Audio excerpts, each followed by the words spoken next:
On savait qu'il y avait une cartouche qui arrivait, mais par contre on ne savait pas la violence du truc. Un peu comme sur la carlingue de ton avion, tu coches ceux qui sont tombés.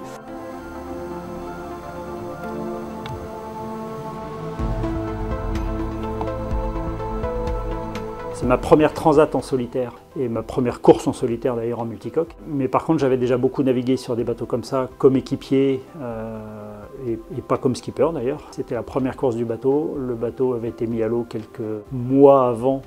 Et on avait cassé le mât 15 jours après la mise à l'eau. Donc des débuts un petit peu laborieux, un parcours de qualification ici au large des côtes européennes mené dans des conditions quasiment apocalyptiques. Moi j'ai pris 55 nœuds. Et donc quand moi j'arrive à Saint-Malo, l'objectif c'est pas de faire un podium, c'est déjà de traverser avec le bateau, de l'amener entier. On était au début d'un contrat, au début d'un programme, donc il ne s'agissait pas de casser le bateau.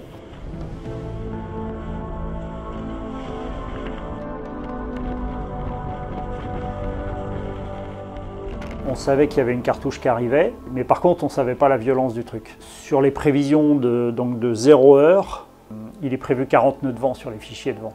Mais les premiers ont vu jusqu'à 70, j'ai souvenir de 70 nœuds de vent, force de vent mesurée, lue par certains à bord. Les premières heures de course ont été quand même assez dures. Je crois que juste avant la nuit, Camas Chavir avec Groupama et Jean Le Cam qui arrive derrière sous pilote automatique le percute.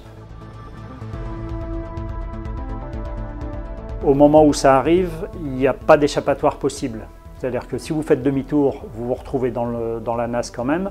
Vous ne pouvez pas laisser glisser parce qu'il y a la côte, il y a le continent, il y a l'Espagne juste devant. Donc il n'y a pas d'autre solution que d'essayer de se faufiler là. Et puis derrière, ça s'est enchaîné. Il y a eu pas mal de bateaux qui ont eu des dégâts. Alors il y a des pannes, on va dire, de base, des pilotes automatiques, des petites caisses matérielles. Et puis il commence à y avoir des dégâts de plus en plus importants sur les bateaux, jusqu'à le désossement, le démantèlement, je ne sais pas comment on pourrait dire, de Fuji, du bateau de Loïc Perron au large de l'Espagne. Bateau qui casse dans les vagues. Alors, la tempête souffle, Loïc Perron. Non, tout va bien. À bord de géant, on mange du mieux petit, pas du président. Ça a été la déroute. En tout cas, il y a plein de gens qui l'ont peut-être vécu comme ça. Moi, je ne l'ai pas vécu comme ça, déjà parce que j'étais dedans et que j'avais autre chose à faire que de m'occuper de savoir ce qui se passait chez les autres. Certes, tous les matins, quand j'appelais la cellule de routage pour savoir ce qui se passait, on me disait cette nuit, un peu comme sur la carlingue de ton avion, tu coches ceux qui sont tombés. Donc des casses, des abandons, des chavirages, il y a eu un peu de tout. Et puis moi, j'arrive à me faufiler là-dedans.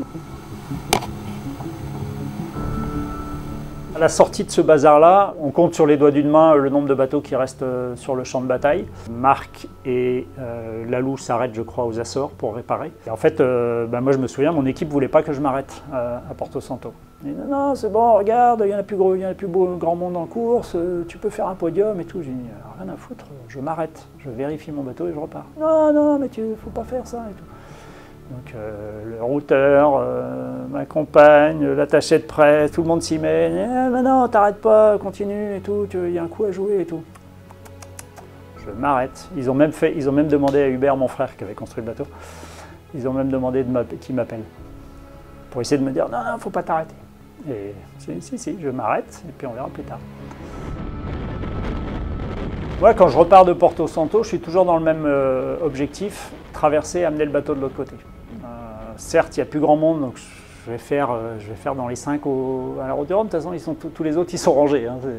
Et puis, je me souviens très bien, je suis à 1600, 1500 000 de l'arrivée. Et il y a Steve Ravussin qui, lui, est à 800 000 de l'arrivée. Donc, il a course gagnée.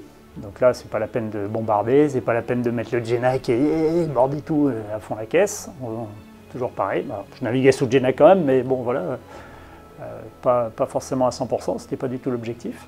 Et puis je sais plus si c'était un matin, poum, j'apprends, je vois sur les téléscripteurs, comme on dit, que Steve a chaviré.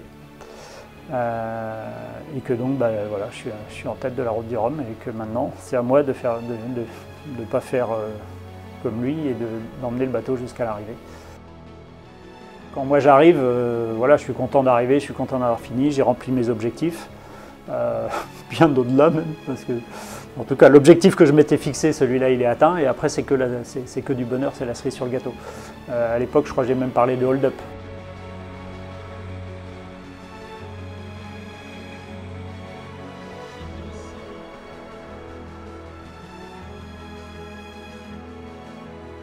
J'ai eu la chance de naviguer beaucoup en IMOCA et beaucoup en Norma aussi, naviguer sur l'hydroptère avant d'ailleurs.